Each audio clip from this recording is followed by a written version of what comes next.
If you wish to hear the story of my pathetic tale, you must first take a vow of silence.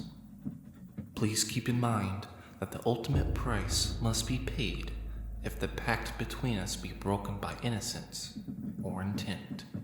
Yes? Well then, let us begin. My grandfather, Richard Vilar, made his mark upon this wretched world through archaeological study and exploration. His reputation grew exponentially through each successful discovery of some important pharaoh's tomb or of some ancient artifact forgotten by the sands of time.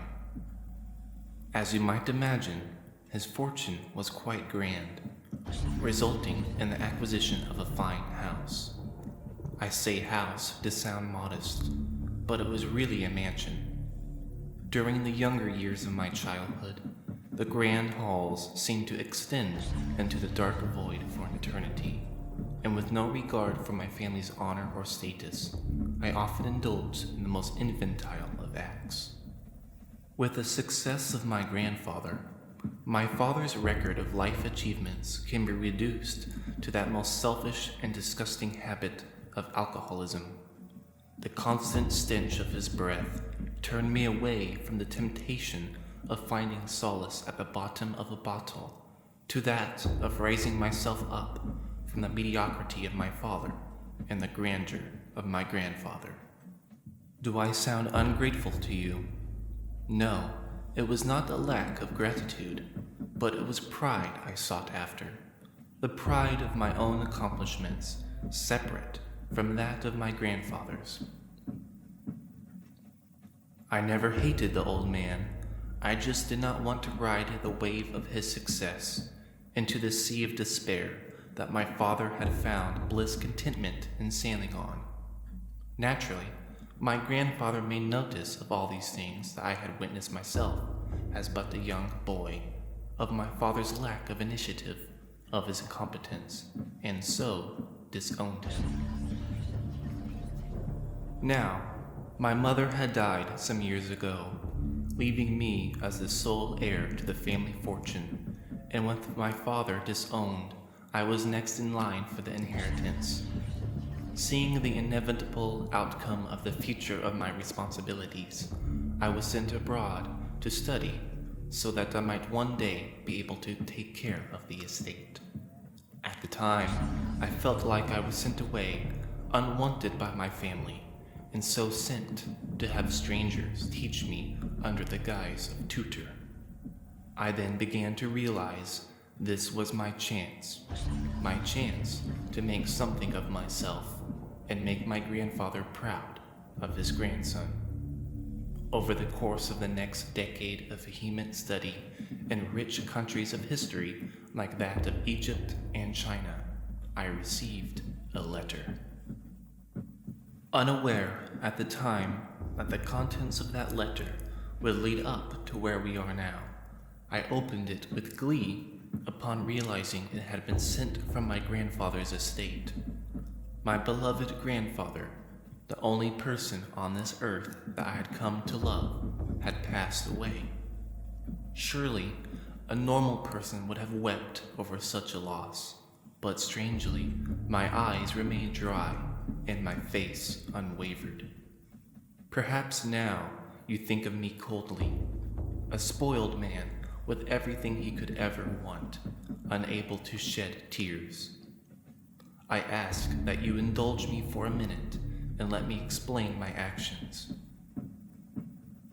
My grandfather was a stout man, devoid of much emotion other than the occasional praise of one's accomplishments that always seemed to be uncomfortable for him. He would always squirm, almost in pain, as if his limbs ached upon any display of human emotion. As a boy, I attributed this to his advanced age, although in hindsight, he must not have been so old as for such an explanation to give excuse. But I digress. He was never a cruel or mean man, just quiet. Maybe my father could not take the lack of the warm embrace of my grandfather, and so resolved to find it in a bottle. No, I refused to give that beast such a petty excuse for his revolting behavior. I apologize. I will continue with my story. Immediately, I sought after the next boat home to take care of the affairs of my estate. Upon my arrival, I noticed that all of the servants had deserted the mansion, left my grandfather's rotting corpse on the bed, and even ransacked some of his belongings.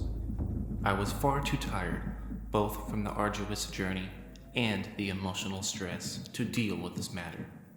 I then proceeded with the funeral of my grandfather. The purchase of the coffin oddly affected me. Not that I couldn't afford it. No, that was not an issue, especially now. But it felt like I was accepting that he was gone, and I was alone. I resolved to quickly shake off these weak emotions, and so proceeded onto my carriage for home. It was a little bit late into the evening now. The sky was starting to turn a crimson red, resulting in a pinkish glow over the face of the mansion. As I walked up the marble steps onto the balcony, memories rushed back to me suddenly. Years had passed since my last being here, and it was a time filled with the innocence of childhood and the presence of my grandfather.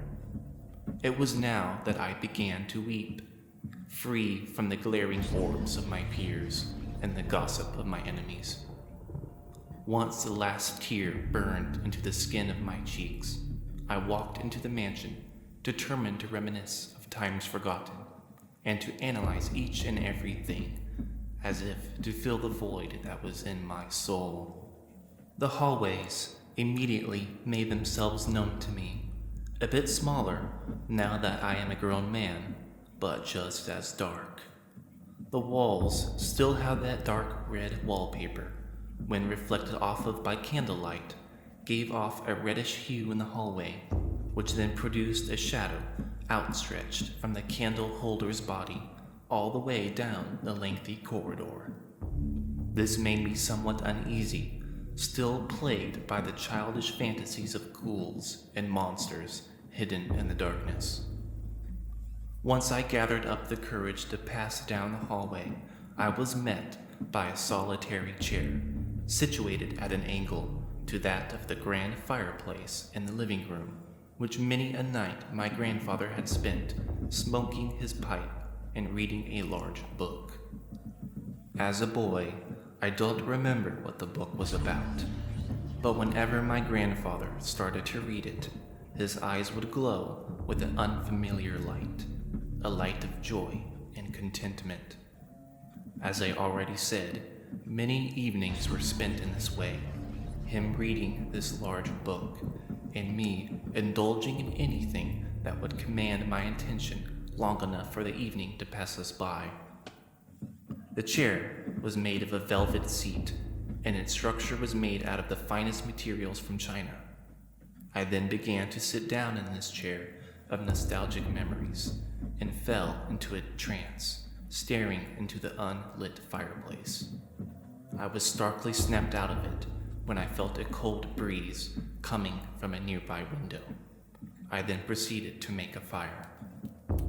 The hollow silence of the mansion was then only interrupted by the intermittent crackle of the flames and the forlorn sighs of my voice. For the first time, loneliness began to take hold of my mind, now that I was truly alone, free from constant study, but shackled by the death of my grandfather.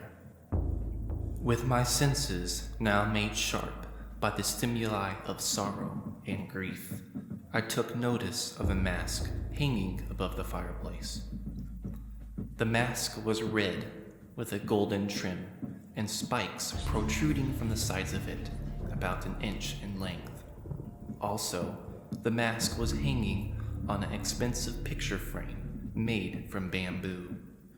Seeing this, I made the assumption that the mask was an artifact discovered by my grandfather in China as evidence of the bamboo frame and the Asian color palette of the mask itself. Curious, I snatched the mask away from the frame and placed it onto my face. Almost immediately, I felt a strange rush of air blow about me, not startling, but almost comforting. My grief started to fade away with each passing second, and the frame of my body felt heavy with fatigue. With this weight upon me, I returned to the velvet chair with the mask still on, and then fell into a trance-like slumber. It must have been short-lived, because upon my awakening, the room was still lit up by the flickering shadows created by the fire. One thing caught me off guard, though. The mask was back up on the frame, as if I had never touched it. My mind, still clouded in a drowsy mental state, I decided that I must have put it back there before going to sleep. With this anomaly rationally explained, and the question of my sanity put to rest, I went to the kitchen to find something to eat in order to quell the magnitude of my hunger. I began to notice that I was more tired now than before I had taken that nap, and the stability of my mobility was staggered at best. Again, determined to remain sane, I attributed this to the fatigue and stress of the day and continued with the task at hand. I stumbled into the pantry, which had already been ransacked by the servants, and found nothing to satisfy my desire. I then went into the cellar, where we had kept some of our perishable foods from getting too rotten due to the cooler climate there. As I descended down there, hunger began to fade away, and something else gripped my undivided attention. It immediately became obsessive, almost like a lunatic convinced of his sanity. How can I explain it to you? Imagine having an insatiable desire, but nothing so trivial as having a bite to eat. It is more of a forbidden desire, a desire made desirable by the very nature of it being something not accepted by society. Not unlike Adam and Eve in the Garden of Eden, I became completely consumed by that one human craving. The craving of having what you know you should not have. You know of this desire. Do not act like that of an elder, scolding their pupil for their lack of conviction. At least I admit it. Unlike the collective society that goes about their day in complete denial of their base human desires. I speak, of course, of the mask. The blood in my veins ran cold with the want, the need of it. With a sudden burst of energy, I sprinted back into the living room where my precious mask was kept and proceeded to, place it upon my face. Like a starving man, suddenly presented with heaps of ambrosia, I was filled to the brim with unbridled joy at the comforting effects of this mask. Almost like a drug, the effects I felt when wearing it were those of a heightened sense of awareness and a numbing of the mind and body.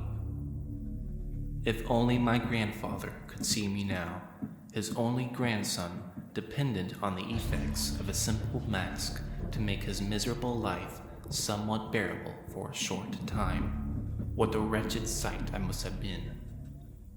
After a few hours passed, those hours were of the most elated that I have ever had, I resolved to properly go to bed, and so lifted up my arms to remove the mask. At first, I wasn't able to. It felt like the mask itself had become part of my being. Quite ridiculous. I thought there must be some sort of lever or switch to press in order to remove it that I had not noticed on the first occasion. I went to explore the mansion, hopefully to discover a mirror to enlighten the answers to my current struggle.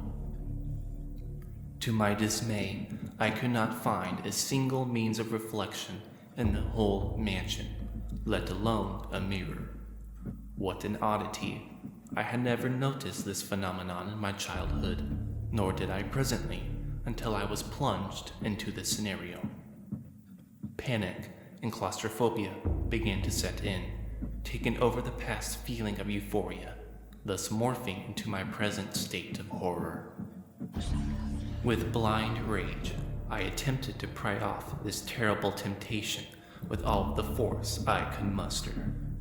Almost embarrassingly, the strength I once had great confidence in was mediocre at best.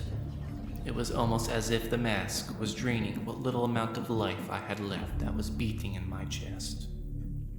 Once my state of a wild beast subsided a bit, I remembered there being a small pond near our house.